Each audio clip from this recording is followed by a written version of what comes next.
and welcome back to All Routes Considered. My name is Joey Stoat, and thankfully this time I am joined once again by my favourite co-host and all-round good egg, Tiana May, who has just returned from her travels across the US. Tiana, how are you? What's going on? Hey, yeah, I'm good, thank you. I'm pleased to be home, I think.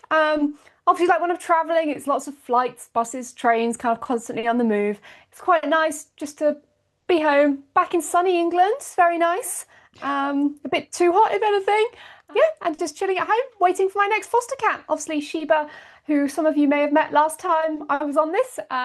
She's gone off. She's living her best life now, in a nice home on the edge of Dartmoor. So I'm waiting for my next foster cat, who's going to be called Shadow. Shadow. Oh, that's a great name for a cat. I like that. He's not black though. He's tabby. Oh, okay, that's Yeah, yeah. interesting. You hear Yeah, Shadow and you think he's going to be black. I don't know. I don't know. He's like come already with his name from his past life. yeah. Yeah. So he has a few behavior problems. So they've been kind of waiting for me to get back to rehome him with me because I specialize in cats who, yeah, like to bite, Yeah, basically. yeah, yeah. Well, I mean, Tiana the cat whisperer makes total sense to me. I mean, any animal.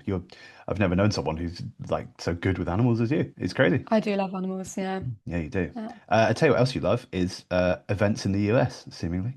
I So, do. Yeah. so tell us about them. Yeah, so I only attended a couple of events this time. I had a slightly shorter trip than usual due to some family stuff in the UK. But I went to AutoSense and In Cabin, which are kind of automotive focused events on like technology for like interior and exterior sensing. And they used to be two separate events, and they've really come together now, which I feel is kind of really relevant to the trends you see in this technology, where there's this kind of new focus on driver monitoring and advanced driver assistance technologies working together now and kind of enhancing each other. So we're not just looking at what the driver's doing and then separately what's going on the road. The two can really complement each other to unlock these new features and capabilities. And yeah, it was kind of really interesting seeing what's new, what the engineers are talking about. And although like automotive isn't really my, top area of kind of expertise or interest, I find it really interesting how these technologies are sort of shaped in the automotive sector and then can be, trickled out into like other modes. So you've got like, obviously this driver monitoring and everything, making sure the driver is able to drive, isn't fatigued or intoxicated. That then kind of translates really well into the bus sector. When you get your National Express coach or whatever, it's quite reassuring to this coach load of passengers that this driver that they don't know is fit to drive. So yeah, I find it really interesting how maybe the automotive sector has more development or money to like feed the innovation than something like the bus sector, but then these technologies are developed for that sector, and then we see them in the press releases and news and editorials that we write about other modes of transport too. So I find it really valuable to include the automotive sector in what I do in order to get the big picture of what is transport, and what is the future of transport. Yeah.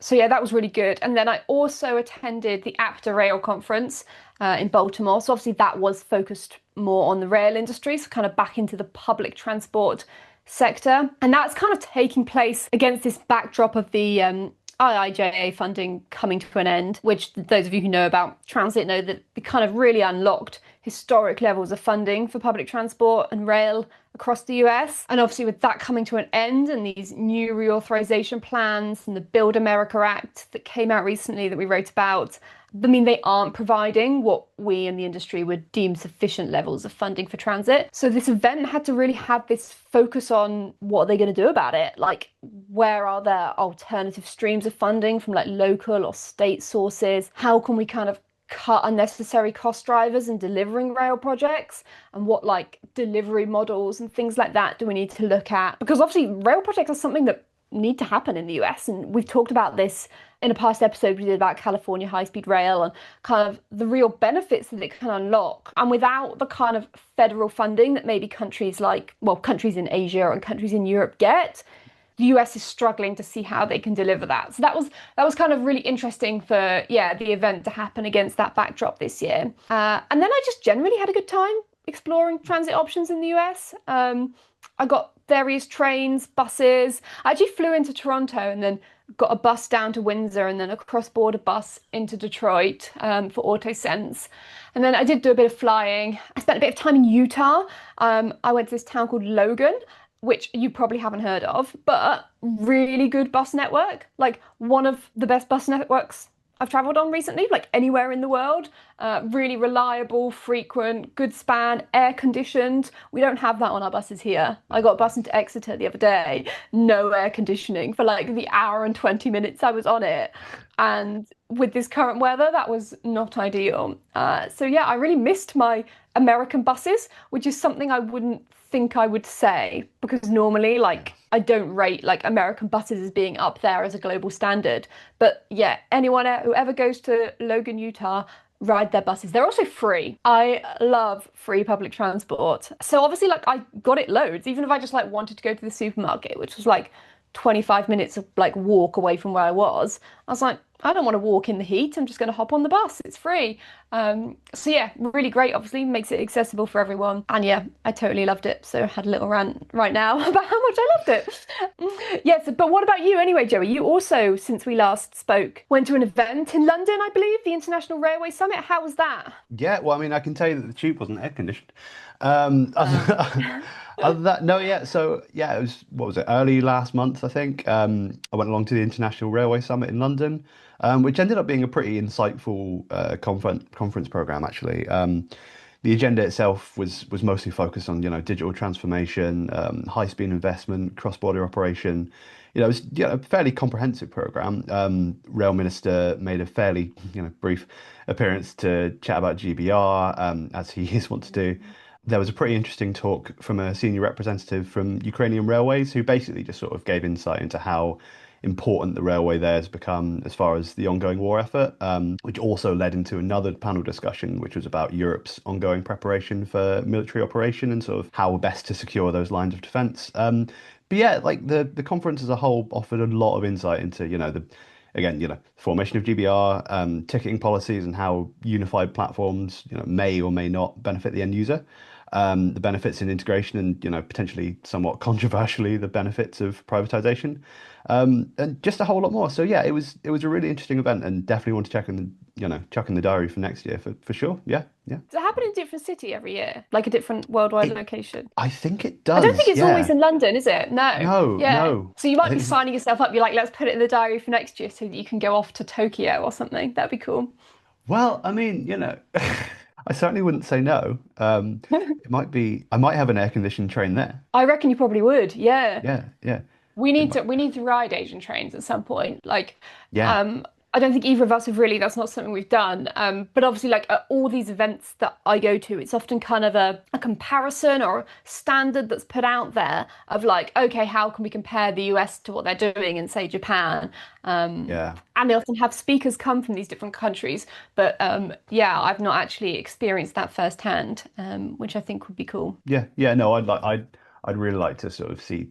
I mean, I've only really ridden trains in England and Belgium now, so maybe I should Oh, probably yeah. get out there and try some more trains and see if they actually have any kind of cooling facility rather than a window that someone slams shut as soon as the wind starts. Yeah, let us know, audience, good listeners, if there's any Yeah, trains that you feel we should ride, like anywhere in the world, send me to Hawaii or something. yeah, Yeah, yeah. Quite yeah, tell me to, specifically, yeah. if it's somewhere really, really nice, just Yeah, yeah, if you could just say that the trains are great, that would be really good for us.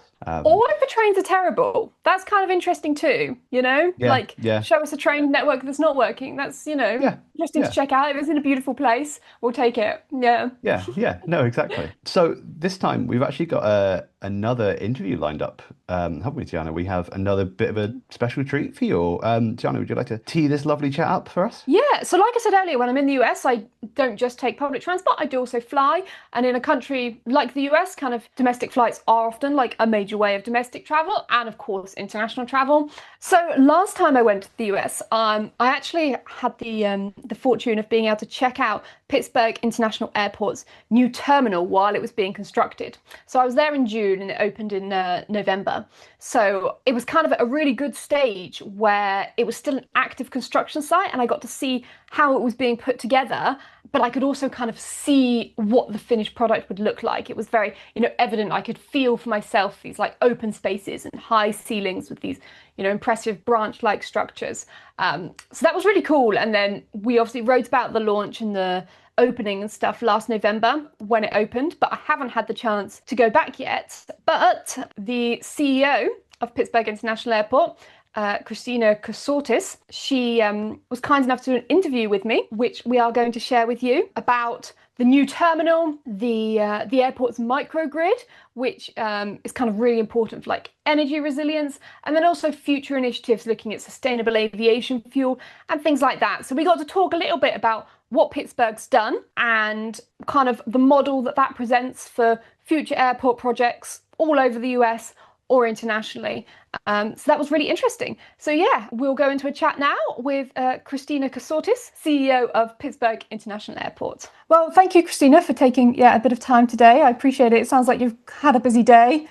Well, they're always busy. There's no such thing as not busy at an airport. So I heard you were here for a tour a while ago. I was, June 2025. So yeah, a whole year ago. Come back and see it. Yeah, I know, right? I've seen lots of like images and stuff since, but it would be great to kind of see how it's transformed. Has it been a success? It's been a phenomenal success. Yeah. Yes, we opened on day one without a hitch, which was always the goal. We wanted day one to feel like it wasn't day one for anybody who works here. That we worked really hard on making sure that our team, as well as every badge holder here, had a really good understanding of everything from where to park to how to log in and how to answer questions. And it was a very successful day one. And it's, we're still working through a punch list, but we're doing really well. Thank you. No, that's great to hear. So yeah, it'd be great to talk a little bit about kind of this idea of reimagining the airport around like today's passengers compared to like kind of the legacy infrastructure that you previously had, and kind of how the terminal can then become an example for like airports nationally or globally to really optimize aging infrastructure. So like at the moment, kind of when you walk through this new terminal, what tells you that you've sort of achieved something more than simply a new building? Well, there's a lot of space. There's space. It does not feel crowded. The ceiling is high, and we have an opening from the departures level through to arrivals. So you have the ability with this very high ceiling and the rolling roof. The rolling roof has created an opportunity for clear story lighting, natural light to come through. So what you'll see instantly is it just feels better. It feels like a space that it works intuitively. You know where to go because the wayfinding is very intuitive. The layout is intuitive, and it feels pleasant and lovely. It doesn't feel crowded. It doesn't feel, even when it's really busy, we've left space, especially on arrivals. If you think about a whole bunch of flights arriving at once and coming through, the security doors. Once you get out, there's plenty of room for meeters and greeters to find you and for the Love Actually reunions to take place without feeling like you're being squished. We were very intentional about creating space and creating opportunities for people to gather and for people to get what they need without getting in their way. So I think you would feel that. And that's what I hear over and over again from people. I get a lot of DMs on my LinkedIn from people I've never met who say, I grew up in Pittsburgh and I can't believe what you've done for my hometown. And by you, they mean all of us, not just me, obviously. But I actually got 3 this weekend. It's actually it's lovely. Yeah, that's really nice that like you get that feedback as well. Like people appreciate you in the kind of the position of leadership. Well, but they really appreciate the output. What they really appreciate is that, this obviously took a whole team and a whole community and an industry. I mean, at the end of the day, the way that we're structured in the US, the airlines really do have to agree to the improvements because of the way that we're funded. So doing this in conjunction with the airlines, their support and their input has been key. Okay, yeah, that's really interesting. And I can definitely appreciate everything what you're saying as someone who travels a lot. Like narrow corridors are just not pleasant. And and very much give you, the perception of how nice the airport is how much space to, walk around it. That's even, like I said, that's even, at the peak. So we were also able to consolidate two separate checkpoints. So there's only one checkpoint now. That may seem very, like table stakes if you're starting from scratch. But to your point, to rehab aging infrastructure and make it work, to keep the best and then improve what needed to be improved in a way that really meaningfully changes the experience for everybody has been the goal. And I would say we're meeting it. Yeah, I mean, from all the airports, we're getting so much data in terms of the number of passenger, and the passenger demand is going up, up and up, and kind of the projections for, 2040, 2050, they're significantly greater than where they are now. Is that kind of, how do you sort of balance that with improving like operational efficiency and like prioritizing the passenger experience? Do they kind of come hand in hand, or is there kind of optimization versus capacity? That's a really good question, and I've never heard it asked that way, so well done you. I would say that if you actually do improve the passenger experience, you are optimizing. Okay. I really believe that when you start with optimizing and you don't start with the people who are using it, and I mean using it by either traveling through it or working in it, right, or partnering with it. If you don't start with what makes sense for the people who need the facility to work for them, I don't think you can optimize efficiently. I think you end up creating inefficiencies because then you have to backpedal and retrofit in, oh yeah, we can't do this because it doesn't work for people. I think that the great optimization that I see starts with, what do we need to have happen? What's broken? What are the pain points?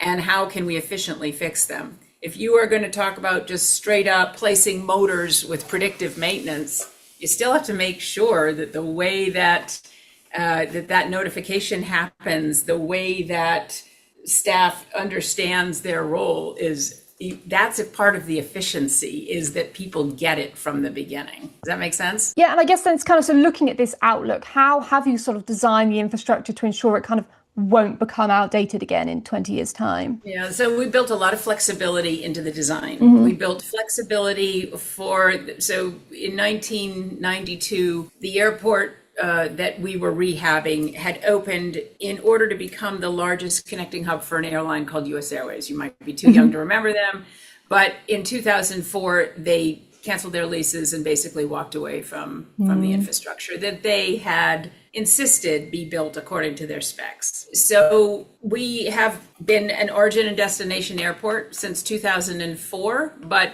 it wasn't until I got here in 2015 that the community stopped wanting to be a hub again. It's not that we wouldn't love to be a hub. It's that you don't get to wish it. The industry has to respond and say, this is where we're going to, base all of these operations. So we have left flexibility that if a hub were to come back, there's master planning that allows us to add gates. There's no problem with that. If the local population were to triple and all of a sudden we had a lot more O&D demand, we can add more security checkpoints, we can add more parking. There's more we can do. So we built flexibility into design, and I mean like big solid infrastructure design. And then the rest of it is, it's our job as leaders and as stewards of the infrastructure to make sure that we are keeping up with whatever it is that passengers and staff and crew and meters and greeters and partners need in the facility. And then we've got to find a way to make it work. That's our job. Yeah, that makes sense. On this kind of topic of future resilience, I'd also love to touch on your microgrid, which I believe has been providing power to the airport since 2021, yes, allowing you to kind of generate your own electricity independently from the regional grid, which is quite a big deal, like fully for the airport. So can you tell me a bit more about this and kind of how the decision came about and whether it's been delivering the benefits you expected? Sure. 2017, LAX lost power for a couple of hours. It was a big deal. And LAX is a huge airport with lots of spokes and lots of dependencies. So the industry definitely felt it. In 2018, Atlanta, which is the busiest airport in the world, went down for 8 hours. Oh, wow. At the time, we were in the middle of our master planning process, and we were looking for opportunities to make sure that if the airlines were going to read about us, it was going to be for good things, not because we were we were trying to rebuild our reputation in the industry, and we really didn't want to be known for screwing up the system at some point. We are in Pennsylvania. We sit on top of the largest natural gas deposit in the United States. It's called the Marcellus Shale. And prior to me getting here, there had been a contract for a company to extract natural gas on site. So if we're going to be pulling gas out of the ground at the airport, it seemed like it might make a lot of sense to put it to use for the resilience of the airport, given that the industry was clearly facing some challenges and that the grid is facing challenges. I mean, if we're not just looking at what are we as an aviation industry being, what's important to us technically, we're looking at what impacts us. So we actually thought, well, why don't we make ourselves site-hardened infrastructure? There's a lot of talk about that in those days, about site-hardened infrastructure globally. And we did a lot of research. We put out a request for qualifications. And what we said is, we're interested in a public-private partnership. We were not going to, we don't want to build it. We don't want to run it. We run airports, not utilities. So we spent about a year doing research and then put out a request for qualifications and just said, you must deliver enough energy to support the aviation operation, and it must include diversified sources of energy. In other words, we wanted to build diversity into the supply, right? The backup supply. So it's 5 natural gas turbines providing 20 megawatts of electricity a year. And then we have solar generating another 3. That's about to double and go to 6. We located the solar farm on our property, about 10,000 solar panels. And it's the first time in our state that solar was permitted to be located on a former landfill. So the company that owns the microgrid generates about 23 megawatts of power a year. We use about 14, and they sell the rest back to the grid. So yes, it has delivered cost savings. It's delivered carbon reduction, and most importantly, the first goal was resiliency. Yeah, that makes sense. I mean, obviously Heathrow went out last year, which obviously was big news here, and in general, and kind of has really sparked this kind of discussion of what is the backup plan. Have any other airports in the US followed suit, or is this something that is unique? No, interesting. We've had a lot of visits, a lot of visits. We've had visits by airports and airlines. And interestingly, 2 weeks before Heathrow lost power, we had the same issue with a fire at a substation. And our microgrid kicked into island mode, the lights flickered, and nothing happened. So, we feel really strongly that this is our responsibility is to make sure we can operate no matter what. We all work very hard in snowstorms. We all work very hard in difficult weather conditions to make sure we're doing everything we can to make sure that planes can take off and land, and that people can get where they need to go, and that we're a large transplant center here. We have a number of, this was the first heart-lung transplant center in the United States. There's a lot of there's a lot of healthcare innovation in this region. And there are a lot of organ transplants that come in on airplanes. Oh. So we wanted to make sure that, that we were staying open and that everybody was going to get what they needed. That was actually a really big motivator for us, is to take care of our region, is to take care of, that industry and the people who rely on it. Yeah, wow, that's a really crucial consideration that I wouldn't have thought of. Yeah. And then I understand you're also exploring SAF production for sustainable aviation fuel. Is that correct? Yes. Yeah. So what kind of convinced you that this was also something worth pursuing? Well, we're always looking at, how can we partner with the airlines, manufacturers? How do we, as part of an ecosystem, do our part? And there's a lot of energy innovation in Pittsburgh that goes back to Edison and Tesla. I mean, Pittsburgh has a remarkable history of innovation in a lot of industries, energy being one, none of which I knew until I moved here, just to be clear. And so we had finished the microgrid, and it was operational and it was working, and we got a lot of interest from, as I said, from airports and airlines around the world. And then because we knew that SAF was a big priority for IATA, for member airlines, there were mandates coming out of some countries that we had service to and wanted service to. We just thought, well, let's look at this. Let's see if we can make this work. We sit on a massive piece of land here. We're on 3,400 hectares. And so to set aside a small parcel of land to build a SAF plant is not it's not going to hurt us, number one. And number two, we have a pipeline to the river that brings our Jet A up today. Okay. Meaning we could export fuel if we needed to. And none of this is easy. You have to make everything work. And we sit in the middle of millions of acres of bio-based feedstock. In the US, we don't have a food versus fuel issue because we have so much land that this is, so we were looking at ethanol in the beginning, but the fuel that we are hoping when this does work, that the fuel supply, the fuel technology is out of Swedish biofuels. It's ASTM certified and it can take any feedstock. So we were really looking for diversity in the feedstock. We were looking for, partners who could help us build this, and we were working on offtakes right up until the beginning of this year when everything changed for the industry. So we're ready to go. We've got land set aside. We've got engineering getting done, planning, partners in place. It's really just a question of time, I'd say. Nice, yeah. To say you've got the land, that's something I don't often hear from airports. I often hear, I guess maybe being in the UK and Europe, the airports don't have land. It's such a kind of a restriction of we can't get bigger because we haven't got the space. So that's kind of like a nice luxury kind of that you've got and kind of positions you well for these future technologies or future expansions, or that feels like a good position to be in.